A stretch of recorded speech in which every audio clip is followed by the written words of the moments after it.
Hola, hola, hola, ¿cómo están? Chiquillos, en esta oportunidad complementando nuestras materias a conversar en clases, así como aquello que vamos a leer y trabajar en las guías que subimos a la plataforma Alexia, voy a hacer un comentario muy breve de una parte del tema relacionado al imperialismo colonial.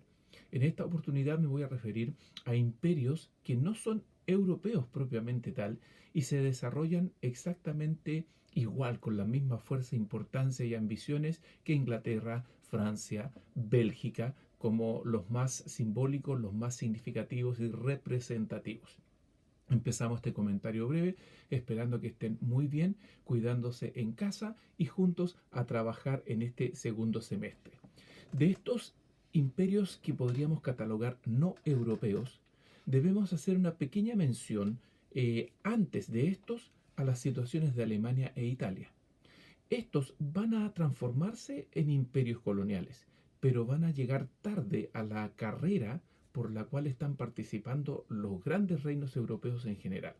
La principal razón es porque tanto Italia como Alemania, en más de la mitad, yo diría que 2/3 del siglo XIX, han continuado siendo reinos divididos. Solamente a partir de 1865 Italia se unifica y una vez que se ha unido, recién allí puede mirar hacia afuera la posibilidad de colonizar otros territorios en África o Asia.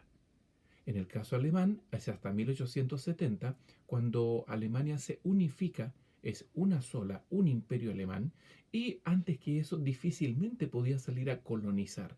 Eran potencias, especialmente Alemania, potencias europeas, ferroviarias, industriales, demográficas, políticas y militares. Pero mientras no estuvieran unidos los 32 estados alemanes, difícilmente iban a transformarse en una potencia imperialista colonialista.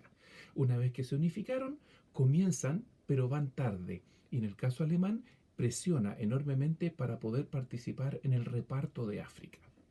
Vamos ahora al tema fundamental de este comentario.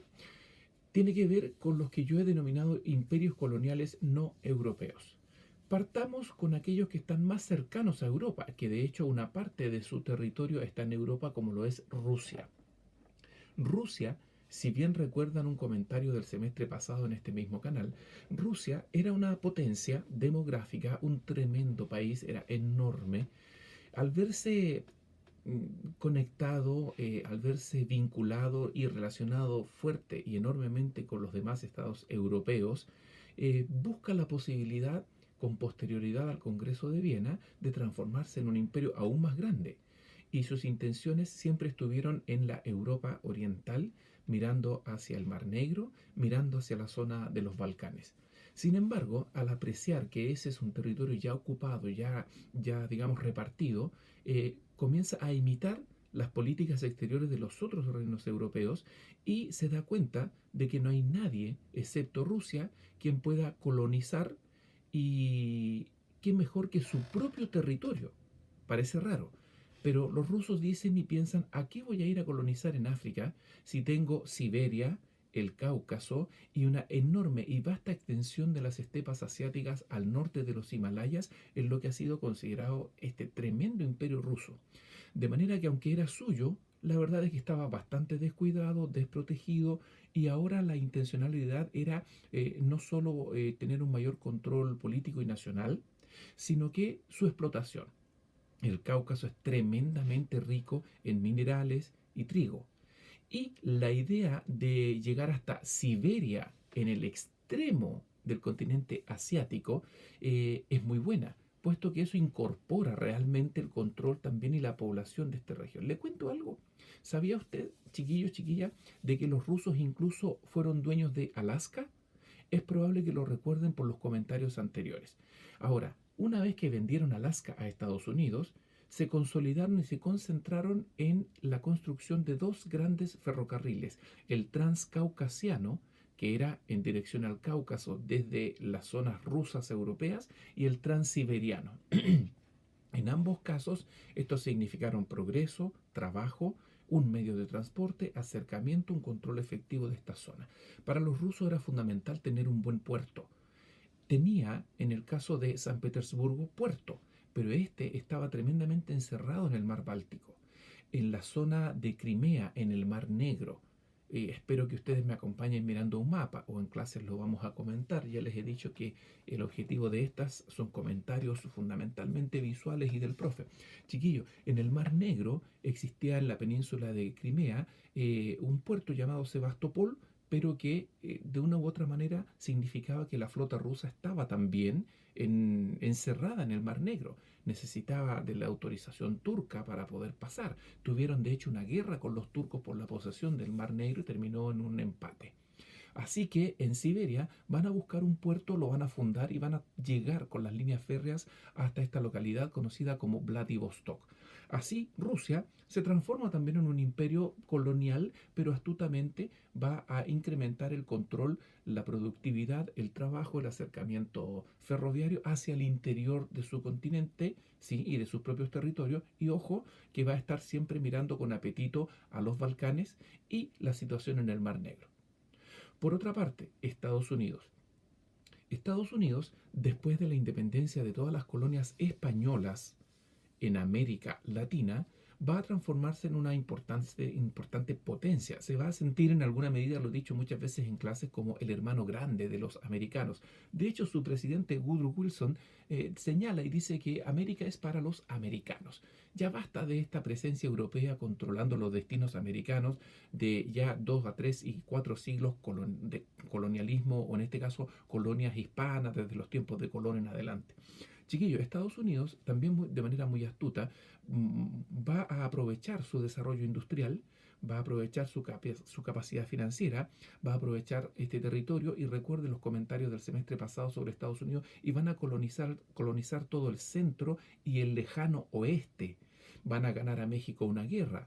Y aquí, después de esta guerra con México y de la compra de Alaska a los rusos, va a empezar esta política imperialista colonial fuera de sus fronteras. Una vez que Estados Unidos está consolidado hasta California, va a poner sus ojos en 3 territorios. Uno es el Caribe. Al ver la disminución y decadencia del imperio español, va a poner los ojos en el Caribe porque es una zona para ellos tremendamente interesante y atractiva. Ayuda de una u otra manera en la independencia de la Gran Colombia y Panamá, puesto que piensa que tarde o temprano allí el control en Panamá podría significarle grandes dividendos, si acaso hay un canal, o al menos por existir ahí un istmo, el tráfico comercial entre Atlántico y Pacífico podría tener una interesante proyección. A su vez, Cuba es una isla que pertenece a los españoles, va a luchar por su independencia, va a ser reprimida y Estados Unidos de una o de otra forma, podemos decirlo, va a ayudar a Cuba, pero por los intereses propios del control del Caribe. Esta es la época en que Estados Unidos también controla y se apropia de lo que es Puerto Rico, que hasta el día de hoy es un Estado libre asociado de Estados Unidos.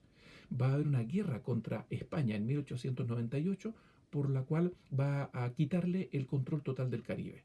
En segundo lugar, los Estados Unidos desde California, desde San Francisco hacia el Pacífico, va a poner sus ojos en importantes islas y archipiélagos como Hawái, las islas, en este caso podríamos incorporar a ver las Islas Marianas, y esto va a significar que queda frente a Japón, un potencial amigo, un potencial mercado y, ¿por qué no?, un tipo de colonialismo distinto al europeo en África, pero sí de interesante influencia en la isla japonesa.